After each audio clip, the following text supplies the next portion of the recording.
Trust me, brother. When it comes to marriages falling apart, I've seen it all. No joke. I once represented a woman who wanted to divorce her husband because she thought he was having an affair with the family dog.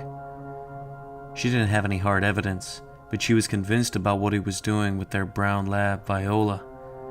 You should see the way he looks at her, she told me, like he's looking into her fucking soul, and he'll do it for hours. Just sit there with that bitch and stroke her head like I'm not even there, like I've got no idea what's really going on. That was normally how it went during a meeting with a new client, albeit not always that extreme. People talked and talked until they broke down and cried, and I just sat there at my desk making the occasional doodle on my legal pad, nodding and agreeing with them until they believed I was squarely on their side, and more importantly, felt justified. So I think the woman who thought her husband was having an affair with their dog was really relieved when I told her I'd take the case. I might have been the only person she'd ever told about the suspicion eating away inside her, and that probably explained why she came to feel the way she did about me so quickly. As a lawyer, I've learned that when someone is carrying around a belief so central to their identity that they can't separate the two, a belief that they're afraid to share with most everyone else for fear that they might be ridiculed, and you accept that person's thoughts as truth unequivocal, well, it's been my experience that the person forms a very intimate connection with you. I suppose my larger point, though, is this. I've been in the divorce business in Houston plenty long, and I've heard all types of ridiculous reasons for why people think it's the right time to sever their relationships, and I've been able to put on a good face and act like I believed almost all of them. But Montana Diaz, the odd, shifty-eyed little hermit that came to my office the week before last, and the story he told was far and away the strangest thing I've ever heard in my entire 15 years of doing this. Mr. Duval, I remember him saying, I have reason to believe that my wife may not exist by the same laws of physics that you and I believe to be true. I'm sorry, I said. Come again? Montana had walked into my office wearing sunglasses with his hair messed up and stubble on his chin, and when he finally sat down, he crossed one leg over the other and couldn't stop fidgeting. You probably think I'm crazy, he said. I know I would if I was sitting in your chair. Let's forget about judgment for now, I said. I'm just trying to understand what you mean. He nodded and then shook out a cigarette and started smoking like he was in front of a firing squad. I can't believe I'm here telling you this. That's all right. A lot of people feel that way when they walk into my office. No, I can't believe I'm here. 5 minutes beyond the radius of my neighborhood. I normally don't travel that far from home. Oh, I said, nodding slowly. I see. Montana took off his sunglasses and rubbed his temples, and that was when I saw for the first time how dark and swollen the bags beneath his eyes were. Looked like he hadn't slept very much in over a month. He took a small photograph out of his wallet and handed it to me. This is her. This is my Diana. I glanced at the picture.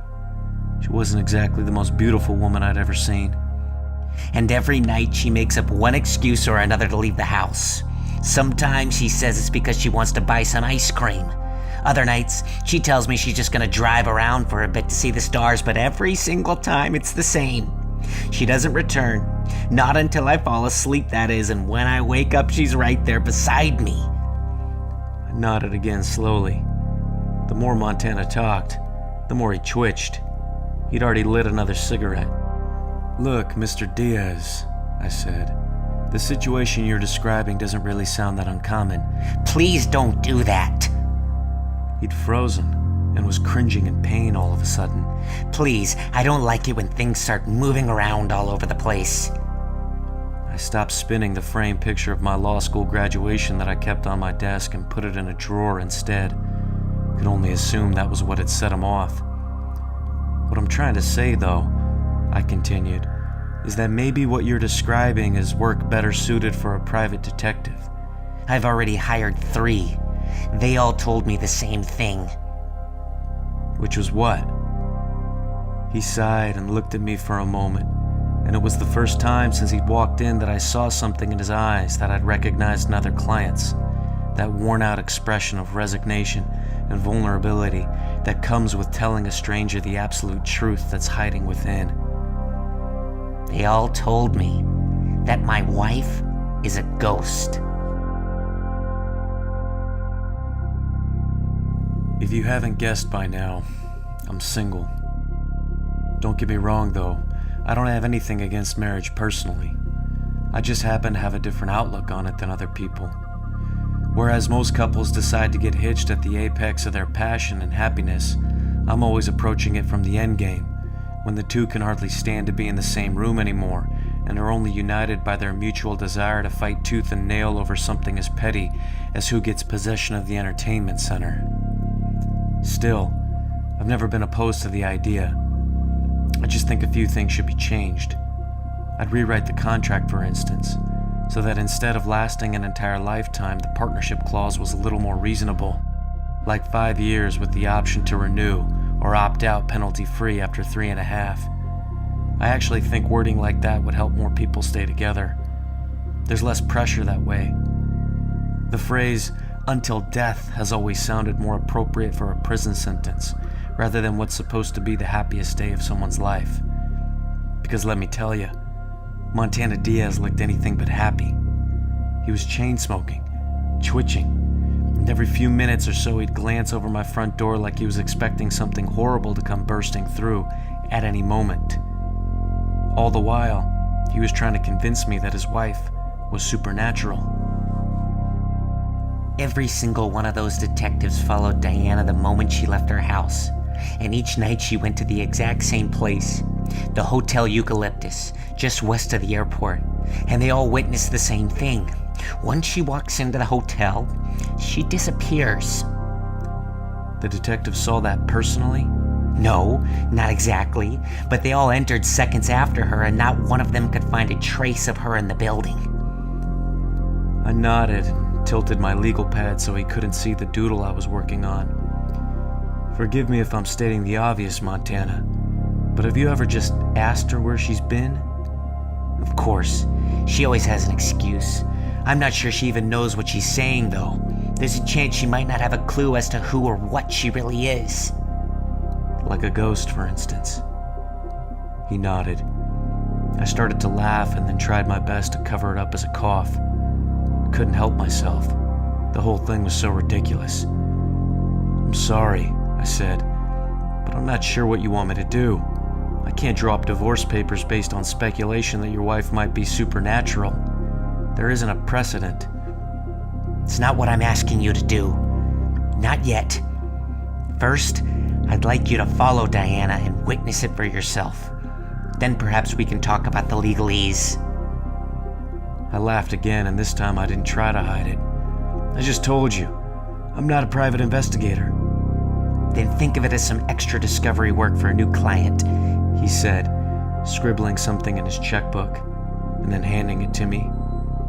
And I'm not gonna lie, the number he'd written there was big enough to make a grown man cry. When I drove up to the front of Montana Diaz's house later that night, I was pretty sure the check wasn't going to bounce either. This place was massive. Couldn't see all of it because of a wall surrounding the property, but the estate was bigger than any other home I'd ever been to in Houston. It was also the most private. With the wall and all the trees inside, I could see the roof slicing the night sky above the branches, but that was it. God knew what Montana did for a living. When I'd asked him earlier, all he said between cigarettes was, "Technology." After only a few minutes, the security gate rolled open and I saw his wife's car pull out. That was my cue to follow. And even though there was no one else in the car with me, I started humming the theme to Ghostbusters. Couldn't help myself. The joke was too perfect. I followed Diana on the freeway past the airport, and sure enough, she led me straight to the Hotel Eucalyptus. Parked a few rows behind her, watched her get out of the car. It was dark in the parking lot, but I recognized Montana's description of her long black hair. She was wearing a large jacket over what looked to be a white nightgown. I tried to enter the hotel as quickly as I could after her. I'll be damned if I didn't lose her once I walked through the revolving front door. Unbelievable. I'm muttered to myself, scanning the lobby and not seeing her anywhere. "Excuse me," I said to the concierge. "Did you just see a woman with long black hair pass through here?" He shook his head. "You kidding me?" "No, sir," he said. I stood there for a moment and cursed. I didn't believe for a second that Montana's wife was actually a ghost, but I had no explanation for where she could have gone either. I looked around and saw a man sipping bourbon in a leather chair next to the window, and I was just about to question him when I heard a service door click shut on the other side of the lobby. I jogged toward it. "Excuse me, sir," the concierge said. "That's for employees only." I headed straight through anyway. It led to a stairwell, and I could hear little footsteps pattering above me. I followed as quietly as I could. I wasn't sure if it was Diana or not. Whoever it was, though, I kept expecting them to stop at some point, but the footsteps kept going higher and higher until we reached the top. That was 10 floors in total, and I had to pause to catch my breath before I was able to step out onto the roof. The wind was much stronger there than it had been on the ground, and I buttoned my coat against the chill. There was a woman at the edge with her back to me, and her black hair was billowing out behind her. "Diana? Is that you?" She turned her head, and when I finally saw her face, it was truly shocking, because there wasn't any woman standing there on the roof. It wasn't a ghost either. It was Montana Diaz, dressed in full drag. Yes? Who are you? I stood there for a moment in disbelief. I knew it was Montana, but I didn't see any flicker of recognition in his eyes. He also seemed much more relaxed than he'd been in my office. He wasn't twitching, fidgeting anymore. He was just standing there calmly, while all the airport traffic rushed by on the freeway 10 stories below. Oh, I get it. My husband sent you, didn't he? Well, I just can't take it anymore. Always cooped up in that house like a prisoner. And you can tell him that too. I've had enough. I'm sick of all his rules. I nodded. It was all I could manage. I was still too shocked to speak. Everyone needs an occasional moment of solitude, He said, leaning even closer to the edge. Not everybody can live a life trapped inside their home. But I can see now that Montana won't even let me have that. Your presence here is proof. No matter where I go, he's always lurking right behind me. He seemed serenely calm despite the frays of his nightgown blowing wildly, his hair being thrashed about by the wind. You've never been married, have you? No, I said. I haven't. Then I don't think you'll be able to understand my desire to be free. My desire for this. I watched him take a deep breath, and then he stepped backward off the roof. I didn't even have time to shout. I glimpsed his nightgown rush up above his ears, and then heard the weight of his impact on the traffic below. And I had to sit there on that roof by myself for a good long while to try to understand what I'd just seen.